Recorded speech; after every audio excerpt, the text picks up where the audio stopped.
Okay, so we're starting part 2. So what I was saying is that this is going to be due in October, and the student-led seminar, think about this before we start into it. This is going to happen, the end product is going to happen at the end of the semester, but it's always a good idea to get started on that now. Okay, I'm using Screencast on this because that works best for me and my computer, and because I'm off campus, so it does time out every 15 minutes, and so that does give me like, oh my gosh, Annie, you've been talking way too long. Zip the trip here. So that's, if you ever see it like stop in the middle, that means I have kept talking and the recording has stopped, and I will always try and jump in with the second recording, part 2. Okay, so if you can go back to content, and we will go to the next, group of information here, and I just want to show you like how much can be on each week. So, you know, I'm sure you're aware of this, but like how many times or how many things have been uploaded are on this side of it. If I click on the 12th to the 19th, it's going to kind of give you the beginning. So if I were you, I would just start off reading about this, get your articles. I have them linked on here, but if you can't find if the link didn't work or it broke, it is also in the readings, which is under the table of contents. So these are the 2 articles that we're going to be reading first, so please familiarize yourself with those. And then we have a checklist. Okay, so just keep right on going down the road. And if there's any time where something isn't linked, if you keep right on going down, it's all going to be below the information. So for instance, the research and scientific process, that is going to be found up here, but for some reason if that link does not work, just keep scrolling down and it's going to be on again. So it should be kind of self-explanatory.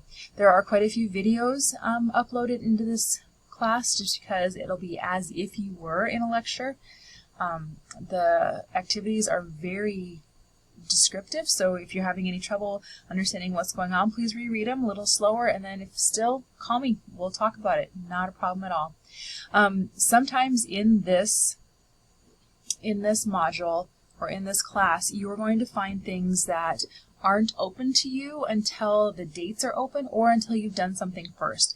So for instance, like this content right here, you can't watch this part until you've done the video, Who Needs Research? So it does go very much in steps in order. So please do the best you can to follow.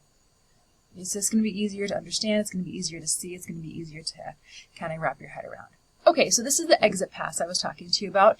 So exit pass, who needs research? That's the very first topic that we're talking about on week 2. So your job would be to find the answers to 1 through 4 and chat about it. And that's going to be in your discussion. So that's going to be part of your week of to-dos.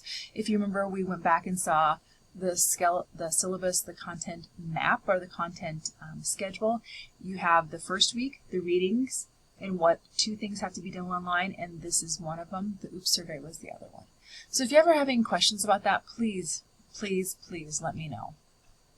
And like I said before, is that Dr. Bowman did write and create this course, and so there are going to be a couple different times that you will see her in here explaining different things, because I kind of thought, why reinvent the wheel? She's better at this in like explaining some of the psychological parts of it, so I'm just going to you know, let that be, and then I'm not going to try and recreate that in any way. So sometimes you will see me, I am your main instructor for this class, but sometimes you will see Dr. Bowman, and that's why, is because she's doing a better job of explaining things than I am for the day on that topic. So just so you know.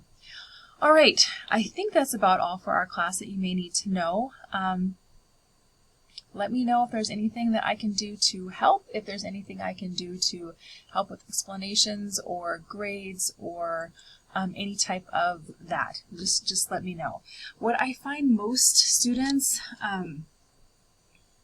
by this time in the game, I mean, you are taking a 200 level class in college. Most of you are sophomores, juniors, or seniors, so you kind of know how this works.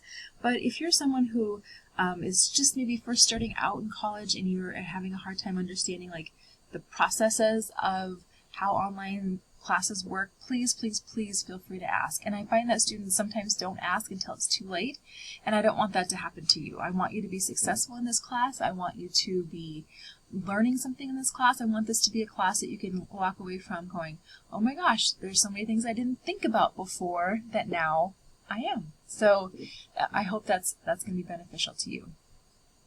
If you are a pre-service teacher, if you're going into the teaching profession, some of this stuff is going to be things that you have to know, but also it's going to be hard to apply some of these things until you get into your own classroom. So that's really where you're going to be using most of this stuff. I mean, because why do we have educational research? It's to change our teaching practices inside the classroom. So if we generally just do what we think we know best or what we've learned before, or if, because your teachers prior to you did this, so that's why you're doing this, is that really the best way to handle those situations, or are we going to rely on research? And that's how this class comes to be, is like we have to figure out, okay, who is going to be doing that research? You're the teacher. And who is going to be applying those strategies to your classroom? You're the teacher. So that's how you have to kind of look at this class. This is going to be information that's going to benefit me, and it's going to make me a better educator in the future. And I say better meaning more effective, because we're going to be effectively changing our teaching strategies to help our students. Okay, well, that is enough listening to me today, so I'm going to sign off.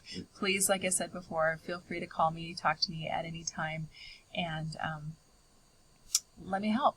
Okay, I'm looking forward to a great semester. Bye.